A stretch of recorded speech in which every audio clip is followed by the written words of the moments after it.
પ્રજા ત્રાહિમામ છે। ધીમી ગતિનું કામ રાજકોટ જેતપુર નેશનલ હાઈવે જે લઈને વાહન ચાલકોને બતાવવામાં આવ્યું હતું વિકાસનું સપનું 6 લેન રોડ બનશે। માત્ર 1 કલાકમાં રાજકોટથી જેતપુર પહોંચી જવાશે, પરંતુ 2 વર્ષમાં પૂર્ણ થનારો પ્રોજેક્ટ હવે 5.5 વર્ષ સુધી લંબાયો છે।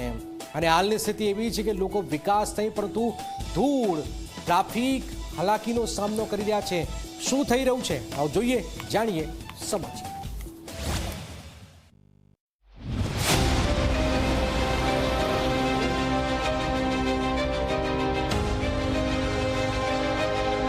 રાજકોટથી જેતપુર વચ્ચેનો નેશનલ હાઈવે એક સમય એવો હતો જ્યારે આ રસ્તો 1.5 કલાકમાં પસાર થઈ જતો, પરંતુ હવે 6 લેનના કામને કારણે એ જ અંતર કાપવામાં 3 થી 4 કલાક લાગી રહ્યા છે।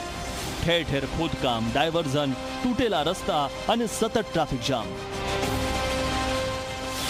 વાહન ચાલકો માટે આ હાઈવે હાલ મુશ્કેલીનો માર્ગ બની ગયો છે।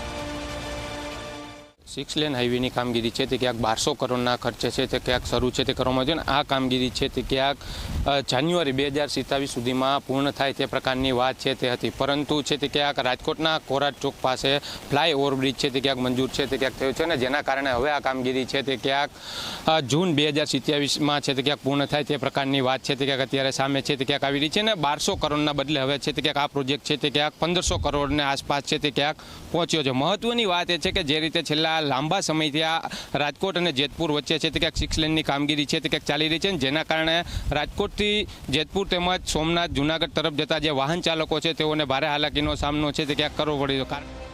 નેશનલ હાઈવે ઓથોરિટી દ્વારા 2 વર્ષમાં કામ પૂર્ણ કરવાની જાહેરાત કરવામાં આવી હતી, પરંતુ 2 વર્ષના 4 વર્ષ થઈ ગયા છતાં કામ પૂર્ણ થયું નથી અને હવે બાકીનું કામ પૂર્ણ થવામાં વધુ 1.5 વર્ષ લાગશે તેવી માહિતી સામે આવી છે। એટલે કે 5.5 વર્ષ બાદ આ પ્રોજેક્ટ પૂર્ણ થશે।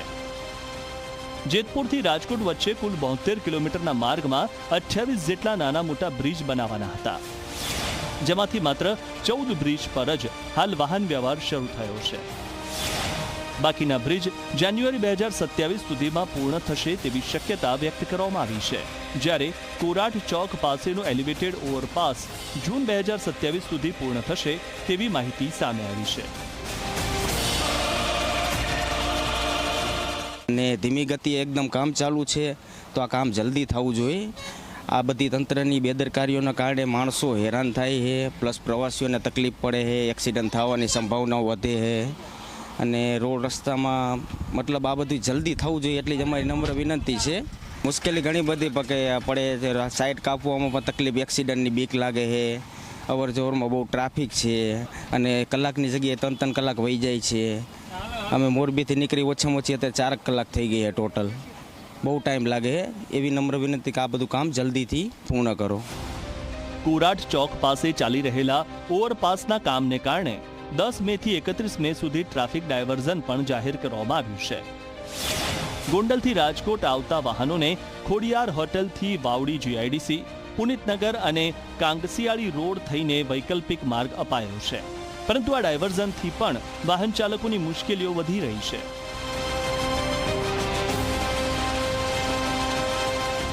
એક તરફ ટ્રાફિકમાં કલાકો સુધી ફસાઈ રહેવું પડે છે, તો બીજી તરફ વધારાનું ડીઝલ અને પેટ્રોલ પણ બળે છે। આટલી હાલાકી વચ્ચે પણ રાજકોટ જેતપુર વચ્ચેના 2 ટોલ પ્લાઝાનો ટોલ ટેક્સ તો વાહન ચાલકોને ચૂકવવો જ પડે છે। લોકોનો પ્રશ્ન એ છે કે જો સુવિધા નથી મળતી તો પછી ટોલ શા માટે?